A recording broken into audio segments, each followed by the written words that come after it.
When did it all go wrong? Don't you find yourself asking that question? Just a little bit? Here and there?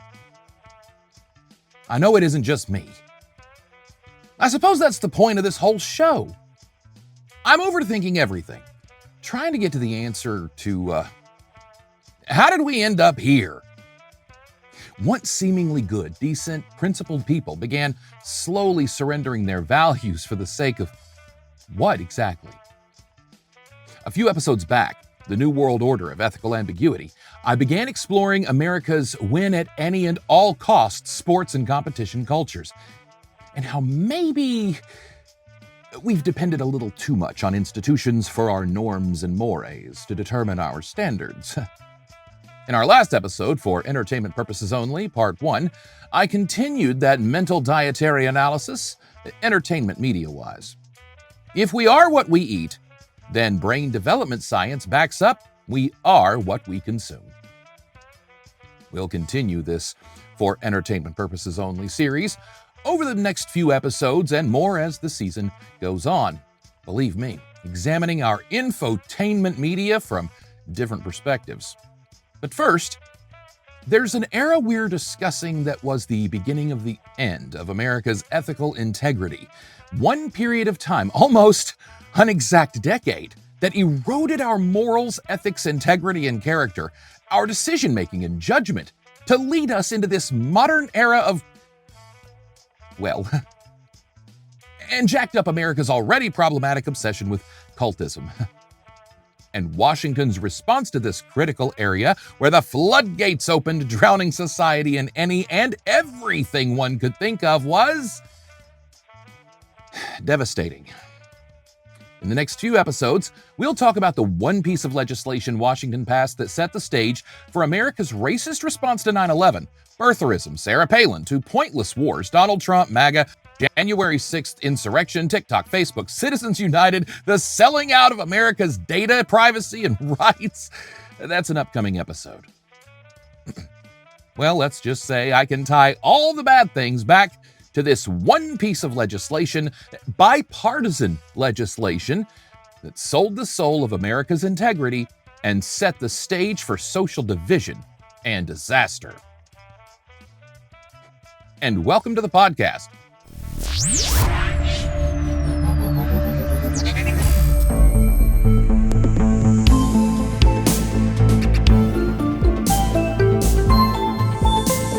The next few episodes are focused on an era that arguably made or broke American pop culture and, broke America. I'll be talking about the problems and the bigger problems made by trying to fix the problem. I'll discuss a few things outside of this era that set the stage for what happened, but really, these episodes are focused on the 90s. We're going to start smack dab in the middle. I've talked about the mid-90s in the previous few episodes, setting the stage for this. 1996 sucked ass. Man, I mean, that's a perspective and opinion following the deconstruction of almost every aspect of my life. You may hold some lovely memories of 1996. Culturally, this was the middle of the beginning of the end. My future episode, Commanding Data, will explore more about Citizens United and America's selling out of our digital rights, how these pieces of recent legislation impacted every single person alive, and unless reversed and action taken immediately to undo that damage to the working class, we don't stand a chance. But 1996, that was the year we sold our collective souls to the devil, literally. While I'll be discussing in the next episode some of the rise and fall of some of our most adored icons and how that's chipped away at our collective trust, well, the 90s as a whole was really that decade that destroyed America. Even the greatest parts of the 90s cracked open doors, good and bad, that we just can't ever close. For example, overthinking for a moment about that musical staple of the 90s, grunge music, alternative rock. While it's true that it shined a spotlight on mental health struggles of Generation X, it also opened us up to consuming much darker themes than most of us had experienced musically. Dark themes were present lyrically, but Grunge sounded dark, angry, angsty, repressed, oppressed. It was hippie protest rock, unleashed, unrestrained, with little diversity in that sound and genre. Well, in themes and otherwise, if we're being honest, grunge was a predominantly angry white male genre, but it was a new, fresh, and sometimes disturbing take on the rock evolution. That's art. It's what it does. It evolves. And it expresses the attitude of the collective, right? Now, that expression artistically came before society had truly embraced mental health care as a foundational human right. We still aren't there. So just a lot more angry, repressed, sad, angsty people, more angry, repressed, sad, and angsty with nobody to talk to about it.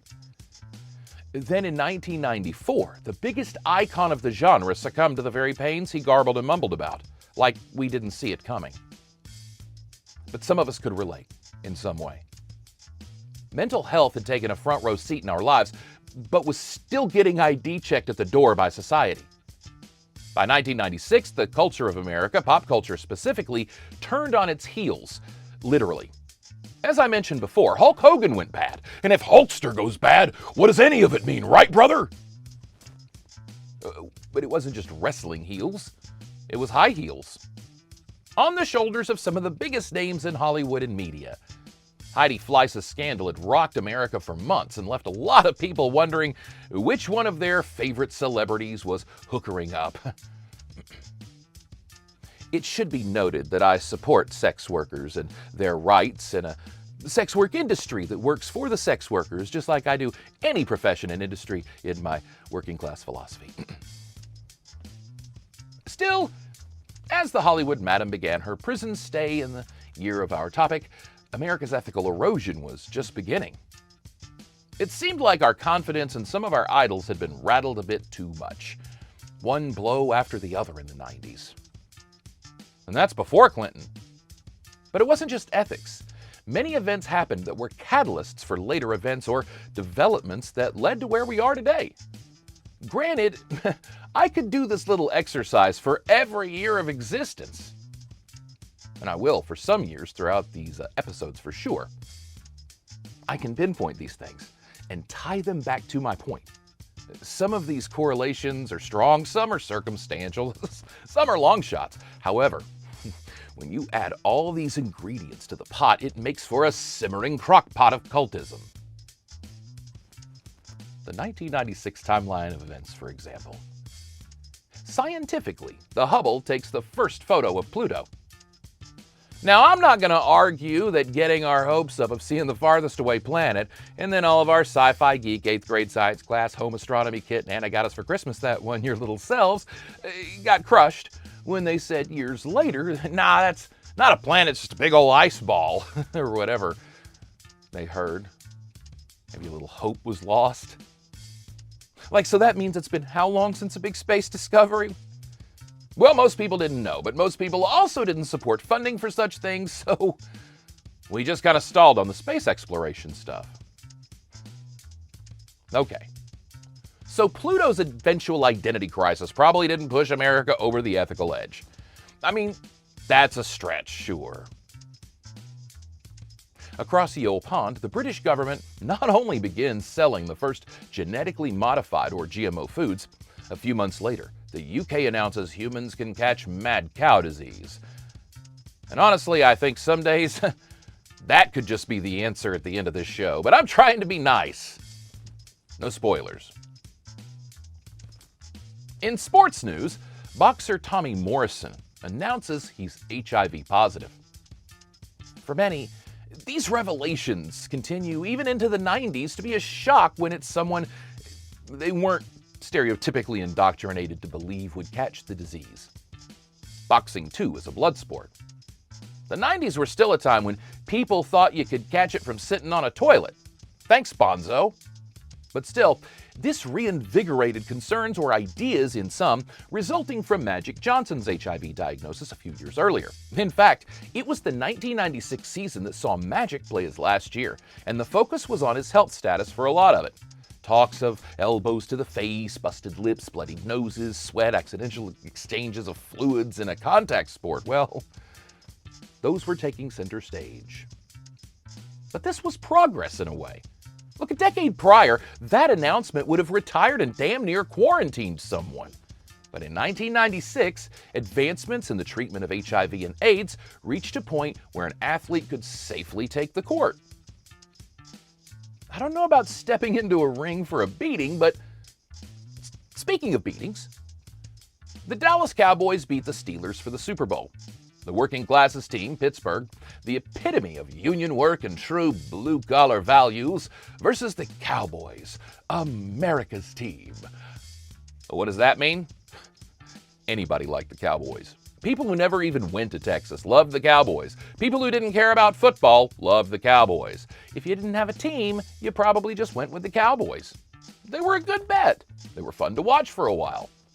A cultism to it unlike many in sports.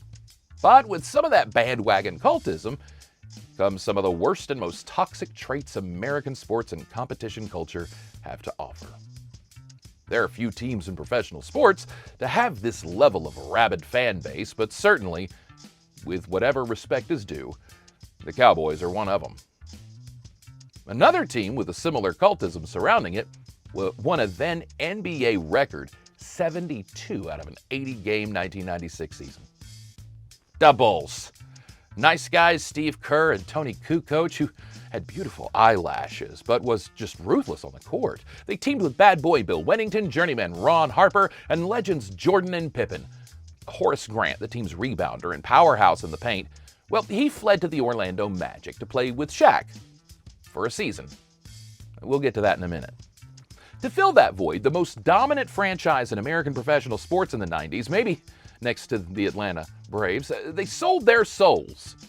The team with the best player ever to play the game, the face of the league, the biggest pop culture icon in professional sports. Look, if it wasn't Hulk Hogan, it was definitely Michael Jordan, right? The team everyone loved to watch and hated to see win again, traded for Dennis Rodman. Dennis Rodman was a disruptor on and off the court. His impact on the sport and pop culture, that's for another episode, don't worry. But Rodman brought arrogance, bad boy attitude, and not the good kind, distraction and disgrace to the best team in basketball. Love him or hate him, Dennis Rodman was not a positive impact on the game or society. He was a completely two-dimensional player in the league that demanded versatility. He should have never been in the league, but his one dimension that was positively useful, rebounding, was not of this planet. Pick a niche and go for it, they say. Yeah, well, of all the stats, he said screw scoring, assisting the scoring, stealing the ball, or anything else. I'm rebounding. Rodman's tunnel vision, narrow perspective on most things, it seemed was just as singularly focused. Rodman's second dimension? Chaos. He was a selfish, self-obsessed narcissist with no regard for anyone else on his team or not. No regard for the fans, no regard for refs, players, photographers, anyone. Rodman wasn't just a bad boy on the court. Rodman was a terrible person, guised in flamboyance and confidence. Except it was all self-serving. It was all for him, and everyone knew it and didn't mind.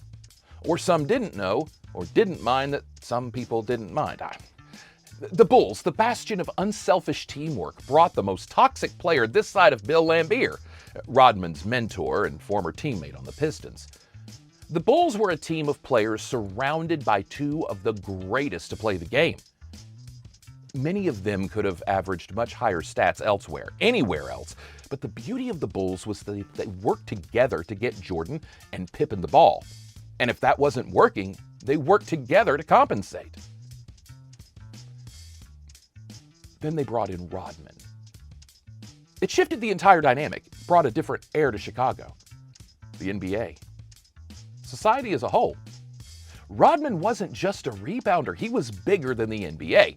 His wild hair alone made headlines. He was the news in Chicago, not the team. Believe me when I say the fans felt that. And those fans, just like the Cowboys, weren't just fans of a basketball team. They were fans of a brand. Speaking of Shaquille O'Neal, after building a team that nearly won a title out of nothing, bringing in all the missing pieces to build a dynasty worthy of challenging King Mike, Shaq decides he doesn't want to play celebrity second fiddle to his airness in the Eastern Conference and uses the Orlando Magic as a bargaining chip to score a bigger contract as a Los Angeles Laker, shifting the power dynamic in the NBA to the Western Conference for a lot of what we still have today. But it was his blatant lack of character in negotiations with a team he had no intention of re-signing with that set a tone for free agency negotiations that wasn't good for the sport or the fans. While Reggie Jackson laid the groundwork for professional athlete free agency negotiations in 1976, Shaquille's tactics 2 decades later were a sign of selfishness that the times had changed for sports, and the fans were an afterthought. But Shaq and Kobe, right? Kobe Bryant, drafted by the Charlotte Hornets in 1996 and then immediately traded to the Lakers to pair with Shaq, right? Dream team. I know what you're thinking. The Charlotte Hornets, well, they're now the New Orleans Pelicans, not the new Charlotte Hornets, just like Oklahoma City Thunder. They used to be the Seattle Sonics. But now I don't like the Thunder, I like the Sonics. Well, okay, so the Charlotte Hornets then traded for Kobe Bryant. They traded him away for center Vlade Divac. Now look, I love Vlade Divac. I just want to say somebody's in recovery over that decision. The 90s saw the rise of professional sports super teams, teams whose owners spared no expense to bring in the top players at each position to form their own dream team. Free agency wasn't just fulfilling the missing pieces anymore. It was Avengers Assemble. Just 4 years prior, an Olympic dream team roused fans around the world as NBA executives wanted to capitalize on that rabid excitement every game for 80-plus games a season. For just one championship run before dismantling the stars, trading away the future, and lingering in the middle rounds of the draft for years to come. Every sport. The downside is, with 4 or 5 superstars on one team, at least 2 or 3 teams don't have any superstars, just the cast-offs from the trades. That's great for business. The Marlins were a prime example in baseball. Owner Wayne Huizenga went on a free agent supermarket sweep after a disappointing, just below break-even season to set the stage for a World Series in 1997, just 5 years into that franchise's existence. Here's the problem. That team's 1996 record was 80 wins and 82 losses. Middle of the road, but not good enough for the majors. The next year, after breaking the piggy bank to get the best team money could buy, the Marlins improved on that record by just 12 wins, 92 and 70. Just enough to be the underdog, but good enough to bring the championship to Miami and set the stage for a dynasty the fans could root for years to come, right? Nearly half the key players were gone before the champs shook hands with the president. In 1998, the reigning champs posted a dismally disappointing 54 wins, losing exactly twice as many as they won. Was it worth it? Ask the fans. They posted one other championship run in 2003, another that cost a whole lot of money, and only one other playoff season since, that one in the shortened 2020 pandemic season where, again, they barely broke even. Sports was always big business, but now the fans were truly feeling the cost of a win now at any and all costs, with no regard for tomorrow competition culture. In sports, but also not news, OJ takes the stand in his civil trial, and America's glued to that testimony, just like they were glued to his trial the year before. OJ was a hostile witness, to say the least. It made for compelling must-see TV. This was an event I'll discuss more in the next episode, but just know that O.J. Simpson not only rocked the foundations of America's sports, Hollywood, and homes, but traumatized our culture in ways I'm not sure we can explore. Fallen idols and all. Speaking of rocking the foundations, the Cleveland Browns had uprooted and moved the legendary franchise to Baltimore, just like years prior the Baltimore Colts had bailed for Indianapolis. This was another shady move to fans, and the former Browns went a few shades darker to match their shady practices and picked their new name in 1996 as the Ravens. However, this left Cleveland, one of the NFL's most storied fan bases, a city who had lived and breathed football, win or lose, since 1944. Devoid of a football team to root for, they were left to pick between teams they had rooted against for years. The Browns would reemerge in 1999, but, well, when you break the fans' trust, will you ever earn it back? Nevermore. Back to baseball. In 1996, interleague play begins. This was sort of a big thing for the sport. You had 2 leagues in the pros. Pitchers batted in one, you had a designated hitter to bat for him in the other. Ne'er the twain shall meet. At least till October. The World Series was the big clash of the leagues, but tradition and the norm was shifted in baseball to sell the excitement of a Braves and Yankees summer series. The 2 best of the best battling it out before the playoffs. Now, it's a stretch to suggest something like this was influential in our ethical decline on January 6th, but for a moment, indulge me. Just think about how foundational professional sports is to our values like sportsmanship, fairness, winning and losing, teamwork. Well, there are a lot of value points sports touches for us, so when an institution we respect and admire and devote a great deal of our time and positive attention toward begins to reassess certain traditions that used to be a big deal and they just decide one day it no longer is a big deal, well, when the foundations of our values become fluid, everything becomes fluid. Interleague play improved the game, though, for sure. Sports, America's foundation of sportsmanship, competition, and our principles of winning and losing, ethics and fairness, so much. Well, at least the entertainment world didn't let us down, right? Right?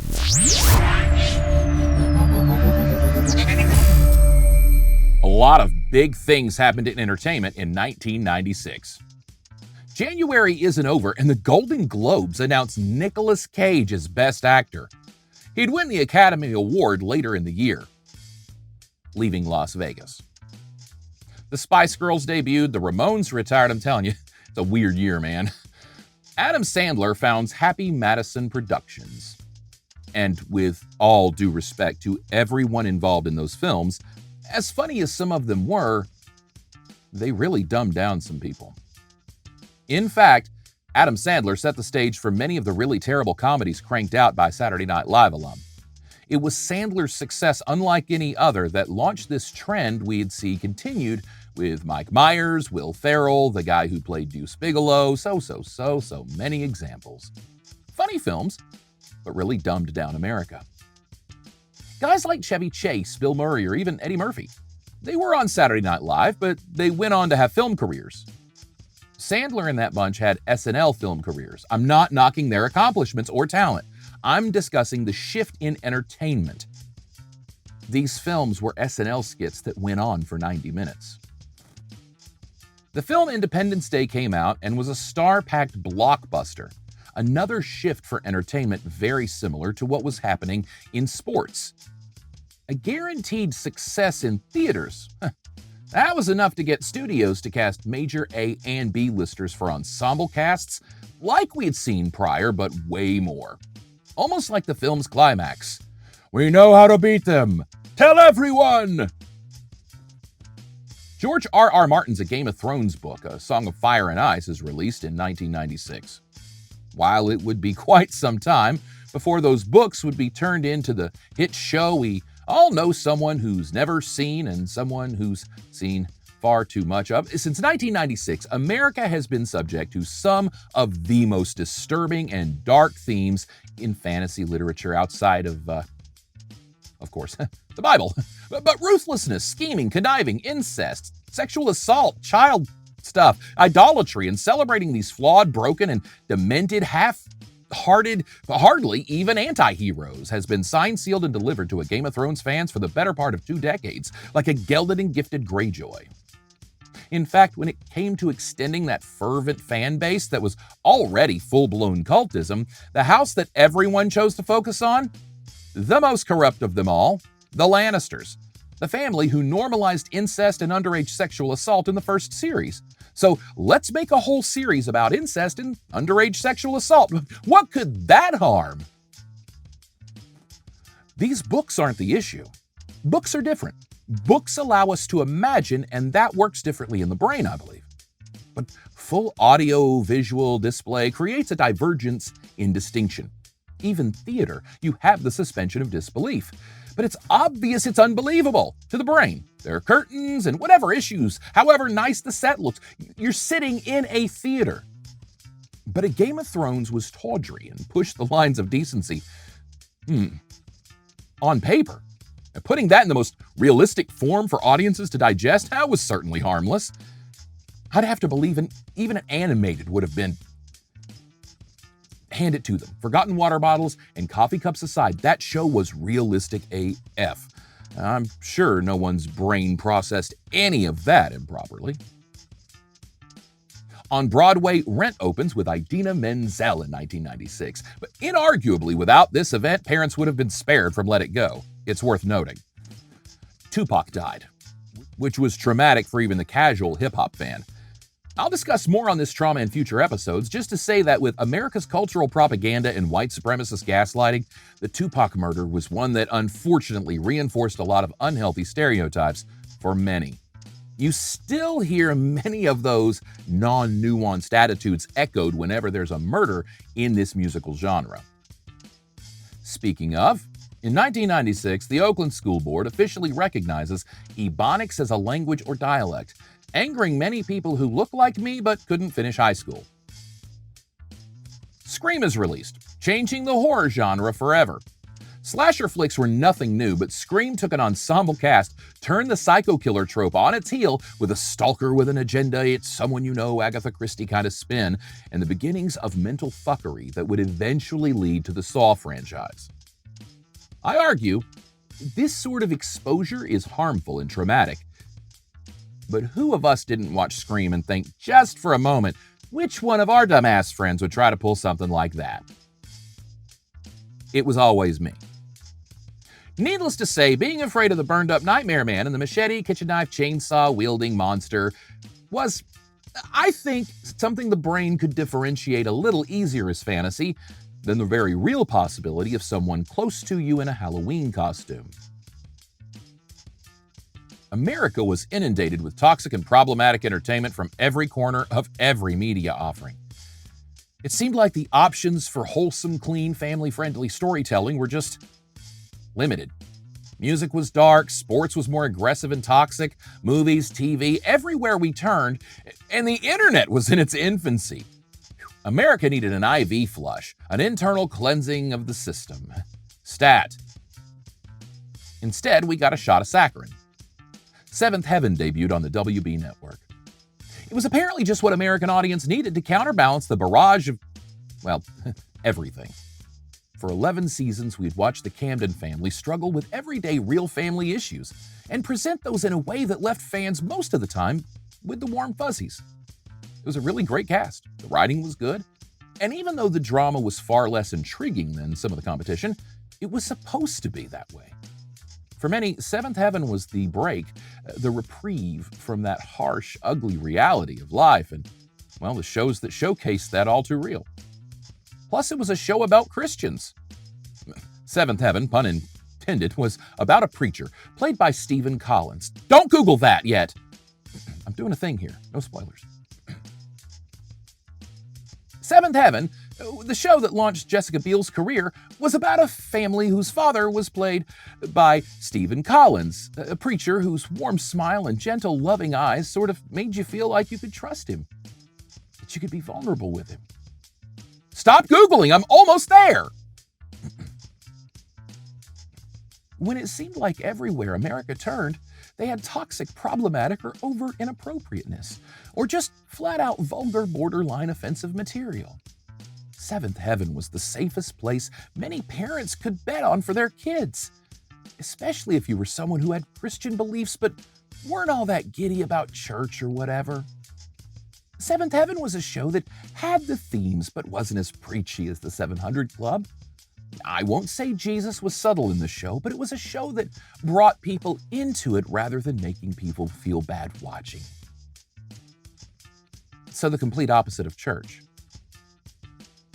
I didn't watch it, full disclosure. I know of it. I didn't want any church, so it just really wasn't my thing. But what I know is that this show represented that wholesomeness and genuine family entertainment for a lot of people, even people like me who didn't watch it the first time it was around.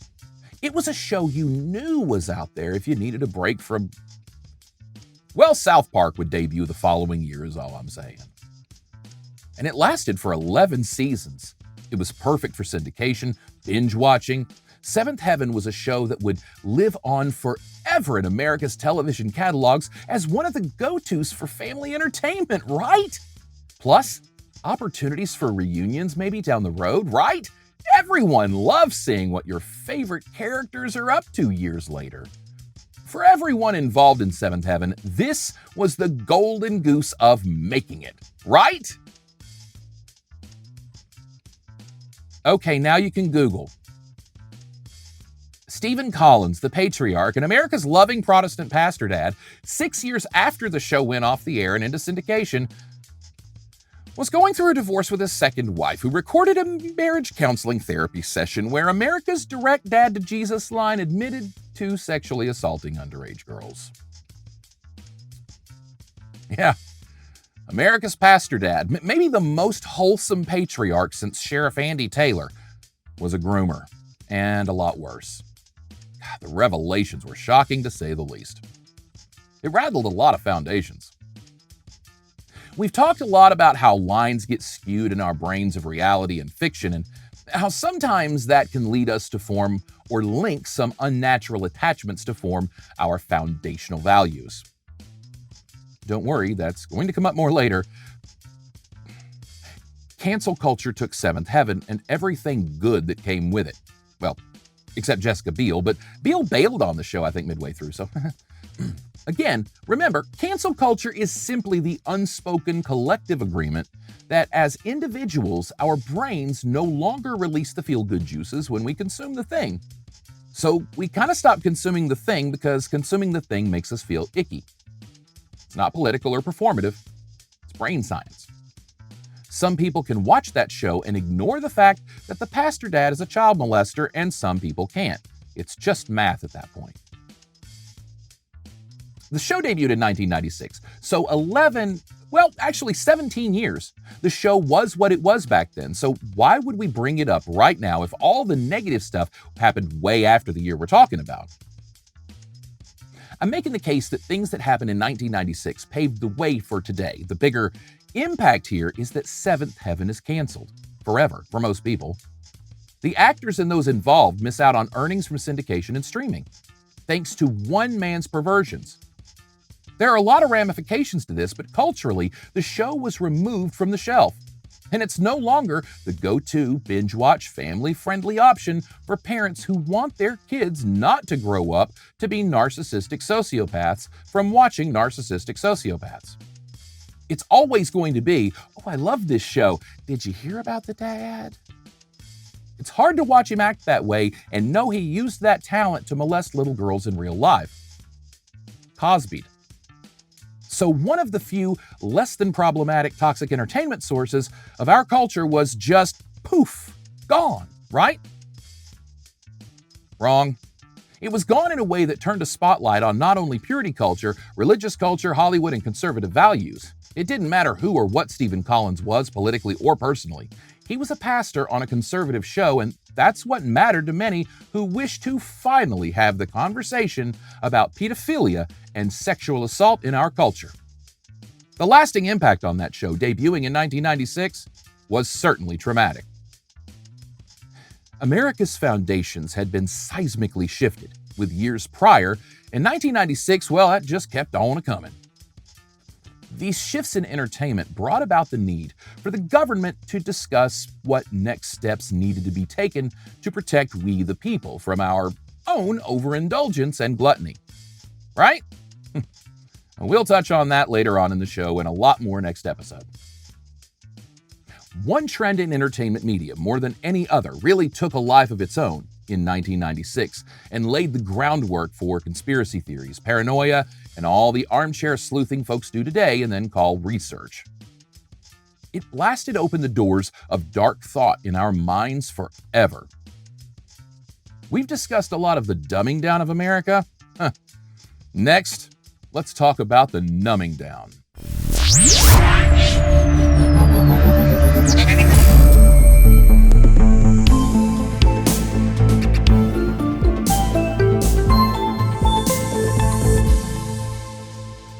moment, jumping ahead to the final days of the year.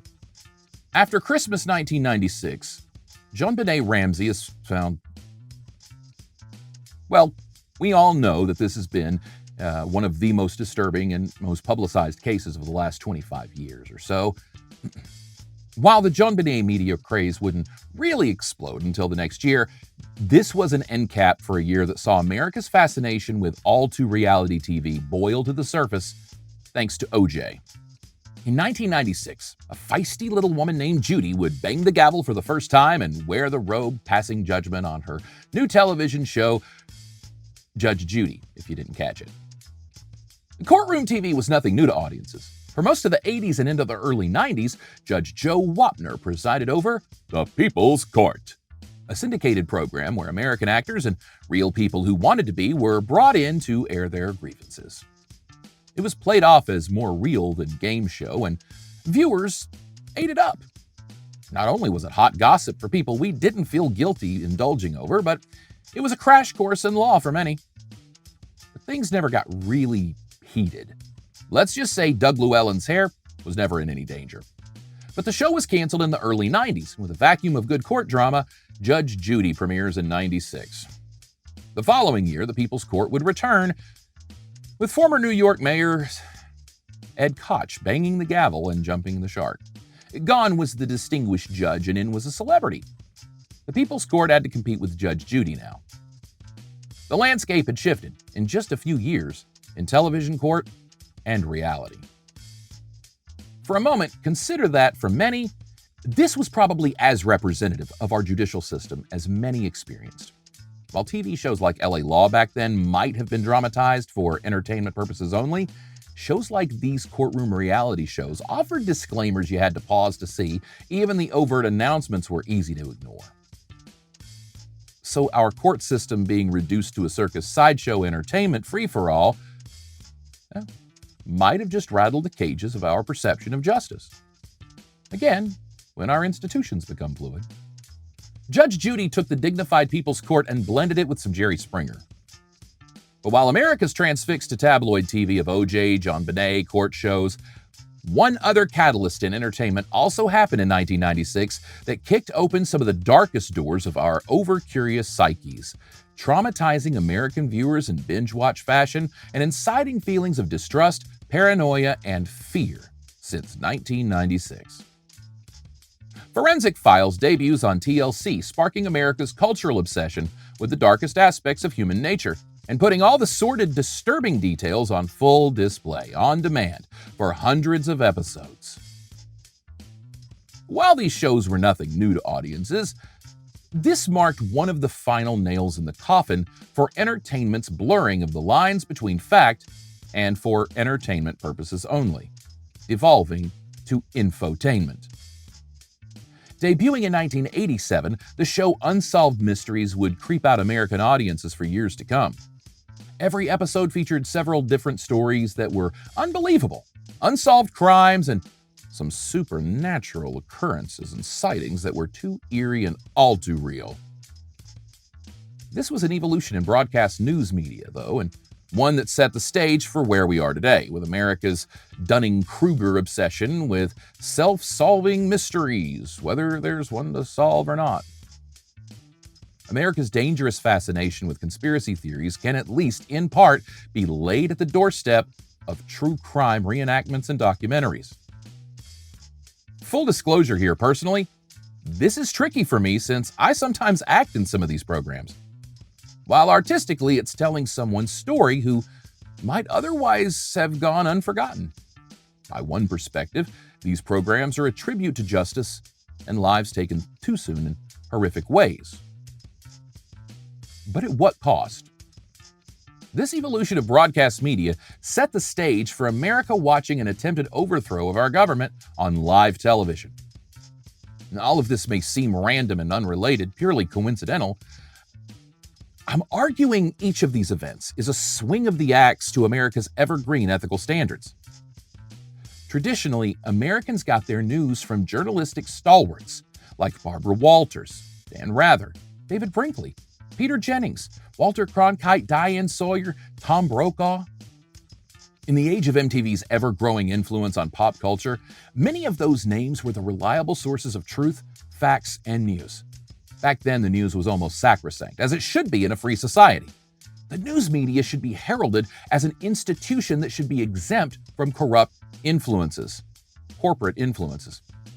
Just the facts, ma'am. Not to say editorializing didn't happen, but these names and their peers were the gatekeepers of our journalistic standards and reporting integrity. With rare exception, if one of them said it, you could count on it to be true. They were trained, experienced, paid their dues, and were trusted by the public. Not just anyone could be a news anchor, reporter, journalist. These were special people, not celebrities, but a class of their own. Our media, once upon a time, was respected. Well, okay, it's always been toxic, but certainly it wasn't as bad as today. There was a security and safety in knowing that when you turned on the television at 6 p.m. Eastern or whatever, you'd be given everything you need to know to catch up on the world while you were out working or tending to the family. While you were keeping America going, our news hounds were doing the digging, so you didn't have to. Until the 90s. Saturday Night Live had been skewering broadcast news with weekend updates since the 70s. On HBO in the 80s, not necessarily the news took that premise to another level. Satirical reporting wasn't anything new by the 1990s, with Weekend Update continuing to be a pop culture standard, and many shows trying to ride those coattails. 1996 also saw the debut of The Daily Show with Craig Kilborn on Comedy Central. Even the pre-Jon Stewart incarnation of the show was pretty cutting edge for its time, but certainly it skewed the lines of satire for some. Taking cues from shows like Talk Soup, which had been on since 1991, entertainment talk and news journalism became bosom buddies, more like an overlapping Venn diagram. These shows were popular with younger audiences, who wanted fresh takes and a little personality with their information, more than the stoic, flat, straight-to-the-point newsness of news. Broadcast media, once upon a time, was this sort of pedestal an entertainer or journalist aspired to. Radio was television's predecessor, and radio news was more important to the local communities than anything from out of town. Local communities depended on their radio stations. Radio disc jockeys and talk personalities had taken off in various other media, from Casey Kasem and Rick Dees to Wolfman Jack. But a radio personality to be syndicated? Oh, that was the pinnacle. Still, most of America had no idea who Don Imus even was, and he was the most popular shock jock radio personality in the business for years. Until Howard Stern. Howard Stern, who had been syndicated on terrestrial radio since 1986, forms the Howard Stern Radio Network a decade later. Just 2 years prior, his first book, Private Parts, smashes records, and people who'd never heard of Stern or his parts had them on full display. The film based on the book would start filming in 1996 and come out the following summer. This new radio network means his show is available to radio stations across America in a way like never before. In fact, by the end of the year, 34 stations carried one of the most offensive and rude media personalities of all time. Stern would, almost a decade later, take his show exclusively to satellite radio, changing the game for subscription entertainment forever. There's no question that Howard Stern lowered the bar for integrity, ethics, morality, and character. Acceptability and decency were under assault. Look, some of that needs to happen. But while Howard Stern broke the mold, he paved the way for every hack personality who thought he could be the next shock jock. Every toxic TikToker and problematic YouTuber directly ties back to Howard Stern. His impact is clear, and with a Stern-like punchline of, his DNA is all over entertainment media. This evolution, if you want to call it that, is directly tied to cable in the 80s. Well, pretty much all that's wrong with the world can be traced back to two entertainment innovations that launched and took hold into pop culture in the early 80s: MTV and the rise of televangelism. Now, I've got an episode coming up where I overthink this a lot more, but just know that the floodgates on both extremes were opened for all who wish to drown in it. I'm going to be talking about legislation over the next few episodes that was the foundation of our current socio-political shit show. Understanding what led up to that legislation is crucial, and it mostly had to do with TV. Well, the part that wasn't about money. Those floodgates blasted open. The traditionalist conservatives struggled with what was out there for public consumption now. However, as self-serving as we all can be, the religious right, the self-proclaimed moral majority, that's a white supremacist dog whistle if you didn't know. Weren't content to sit on their high horse and speak out about the greater common good. No. Just like now, they picked their targets carefully, deliberately, and hypocritically. When the time came for them to stand and say that all problematic media should be examined, they sold out their souls by only really criticizing the toxic problematic media that contradicted their goal of indoctrination. In fact, Trinity Broadcast Network, the 700 Club, and all the rest have largely been exempt from the same scrutiny laid at the feet of other media. In fact, they didn't go after anything that came near their base's value set. It was a targeted attack of deflection for the sake of riling up a base through emotional appeal more than pragmatics or facts. All these compromises laid the groundwork for the founding of America's own propaganda machine in October of 1996. Rupert Murdoch debuts Fox News with Roger Ailes at the helm, forever altering the landscape of infotainment media. MSNBC also debuts, a counter to the argument. CNN had operated as the go-to source for cable news in the 80s and into the 90s, but it wasn't as skewed or editorialized as today. A little, but the emergence of Fox and MSNBC changed the game for the way news, information, and truth is brokered. Brokered. And that's a good word for it. In fact, we're going to discuss this a lot more in the next episode and the next few. But I want to give you the beginnings of Washington's solution to what was snowballing into a social crisis. First off, I'm not glossing over the propaganda issue. Again, next episode. It's just bigger than I can do in this context. But also, I'm not advocating for moral policing. I know a lot of my philosophical musings may come off as an argument for going back to a time when we didn't have technology, a more traditional conservative time. Actually, yes.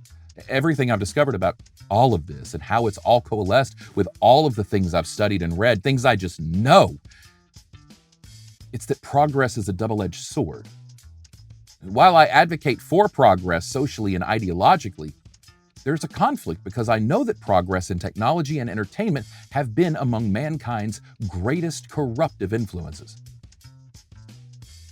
I don't know if I believe in freedom the way I used to because of it. I don't know if I believe in a lot of things because of it. Many spiritualities and philosophies sort of agree on certain things. I've covered this before. One principle that's shared among many and relevant here is the universal notion of don't get too big for your britches. We're stretching the seams like an angry banner. The fable goes in Judeo-Christian lore, one shalt not fly higher than an eagle, for I am the wind beneath thy wings, or something like that. There's this theme in the actual legend and mythos, before the influence of Nicaea and Christian tales, of having faith and surrendering to God. Whichever, whatever God, but we tense up with God stuff. So, let's say your landlord. Your landlord lets you live in their place, and maybe the only thing he asks is that, he lives rent-free in your head. Not a bad trade-off, right? And maybe your landlord's a little self-centered and problematic, like, here's this great place to live. How much? No. Just think of me. All the time. A lot. Thank me for everything. All the time. That's all. Just your most extreme gratitude for living here. Okay, so money's not invented yet, and your penis is hanging out in the wind, so why not, right? So your landlord's letting you chill, and he just kind of chills in the back of your mind all the time. You try and keep the place clean. You try to take care of his pets and stuff. He's got a few rules. They seem okay. One rule is this. Just be happy and love each other. I've given you all this to you and made it super easy for you to just be happy, get along, and share everything. And have faith in me that I'll take care of everything if you take care of everything on your end. Amen? Hey, man! Yeah. But we didn't take care of anything. We didn't have faith. We weren't content. We had to keep trying to be God. To find God? And whatever it is, there's this notion of don't, limits, boundaries, borders. Humans don't care for borders, or humans care way too much about them. Either way, we soared higher than the eagle and polluted the planet with industry and innovation. We colonized and crashed into buildings. When all the lore told us Satan or Lucifer, or however he's been spun by whichever needed a boogeyman, was the Lord of Light, enlightenment. And that free will was at the head of the fall, then you sort of put things into a perspective of how science and spirit finally come together. The more we unlock of this noggin, the better we are. But we're growing outside of that knowledge faster than we can compensate. We're devolving our minds faster than we can evolve as a species. That's saying something, since in the last 200 years alone, we've leaped and bounded from being virtual cavemen to having something smarter than we are collectively 4 inches by 7 inches fitting prominently in our front pockets. We know too much before our brains are ready to process it. And that becomes traumatic. Growing pains. Ever seen a stretch mark from where you've grown as a kid? Imagine. Here we are giving 8-year-olds the keys to the kingdom of the internet just so we can have a moment of privacy to poop by ourselves. This is just the beginning, I'm afraid.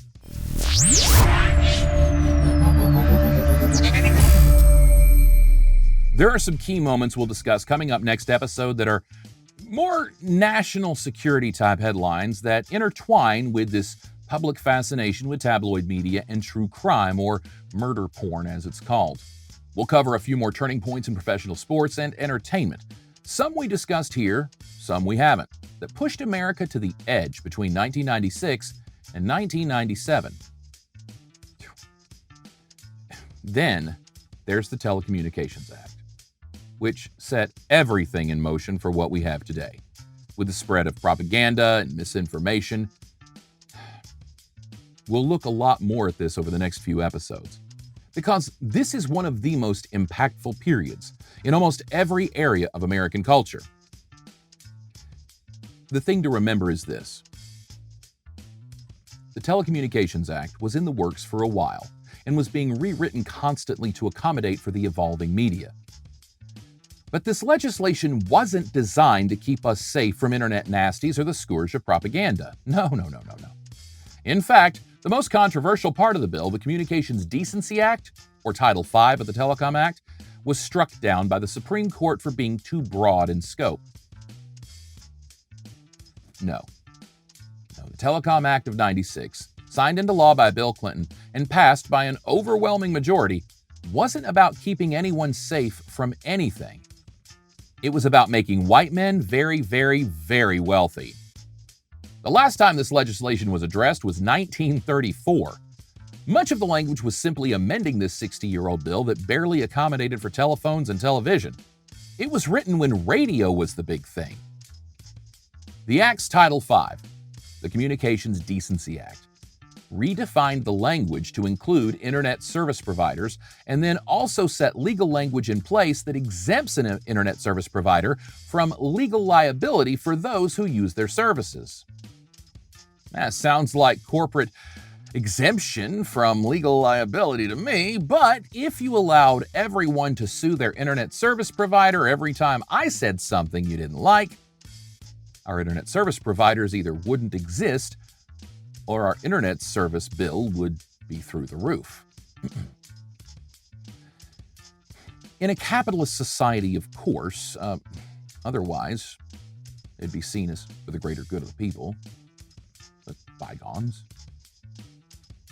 The other thing Title V did, or tried to do, was regulate indecency and obscenity. This part got struck down by the Supreme Court 6 months after being passed by Congress. there was a strong focus on indecency toward children in this bill, and you'll come to find out that this little discussion, it's always causing rifts among the governmental elite. Protecting children from the internet. This is a tricky thing because it's about kids, and so it's all about optics.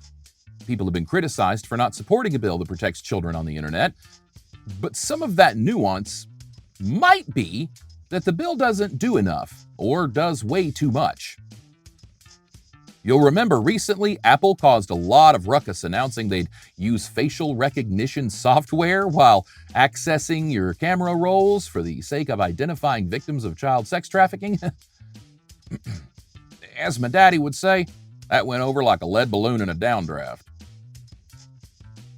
I mean, protecting children. Hell, saving children who are currently held captive for sex. And we could fix it if we wanted to, right? Maybe just save one. But we have to give them our everything. Well, we the people decided, fuck that. Because in a game of give and take, once you give your freedom, liberty, privacy, information, they take it. And you don't get it back. I've got a future episode about this too. And every person just sort of ignores the fact that for the sake of their internet search history and what might be in their For My Eyes Only file, we're going to ignore the child sex trafficking thing because we're not guilty of it, and that's not what we do online anyway, so why should we let Big Brother snoop around our stuff, right? This is just to say that the Telecom Act wasn't intended to protect we the people, even the the little tiny people, or set parameters for the internet at all. It wasn't a piece of legislation designed for the people. This was as corporately self-serving as follow the goddamn money gets. It was designed to loosen the language in some of the 1934 Act, broaden the scope of some of the language to include the internet, but then dismantle decades-long rules and regulations on ownership of media entities. You know how frustrating it is that your local radio station plays the same 20 songs over and over, right? How your favorite news anchor went bye-bye and now the Fox network affiliate has news, but it's just another network's news with different logos on the screen? Or how literally a handful of media companies own everything and dictate what we like and don't like? This legislation made it possible for a company like iHeartMedia to exist. Formerly Clear Channel, formerly iHeartRadio, currently iHeartMedia for however long, which Overthinking Everything is proud to be a part of. But Josh Brandon, radio personality and programmer, wouldn't work for a day of his career. This legislation made it possible for a company with the ethics that Clear Channel had or didn't to buy up local media, print, radio, television, internet service, billboards, literally any and everything. Concert promotions, they cookie cutter and conglomeratize it. This was capitalism legislation, and it sold out the American people, put Rush Limbaugh on every small-town radio station in this country, and a bunch of terrorists storming the Capitol on January 6, 2021. When you look at election night maps and you see blue in the big cities and red everywhere else, thank Bill Clinton, 81 senators, and 416 representatives, most of whom conservative Republicans, and conservative Democrats, who voted this bill into law. Side note, Bernie Sanders voted against it. He's been right all along.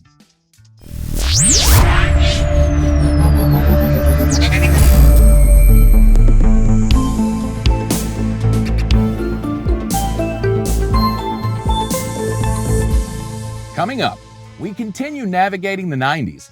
And we're sticking with 1996 and moving forward just a little as we really focus on the legislation that led us to where we're at in America today, the Telecommunications Act of 96 and 97.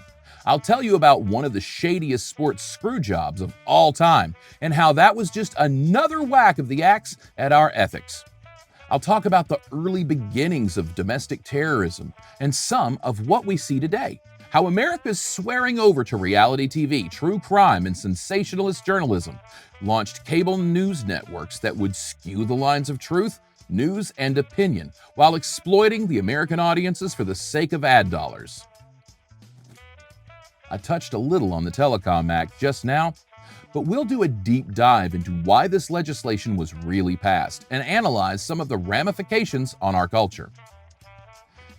In fact, no other piece of legislation since, maybe except Citizens United, made more of a negative impact on American society. Why has a big portion of rural, small-town America sworn over their better interests and sold their souls to extremism, bigotry, and hate? Well, it was the Telecom Act. Intro to Mass Communications 101 in college. And it's served up the same way next episode, college lecture style, as I'm deconstructing a culture of cultism.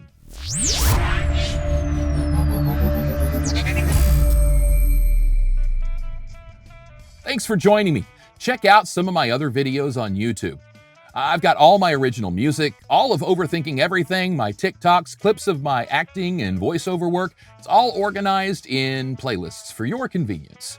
Check out the Sir Talks a Lot, Swags a Lot merch store, and you find all your favorite shirts and merchandise, trigger tees, and more. Make sure you like, share, and subscribe to this channel. Follow me on all my TikToks, do all the things. And if you like this series, consider a donation to Cash App or subscribe on Patreon. This is my full-time job. I'm Josh Brandon, and I'm overthinking everything.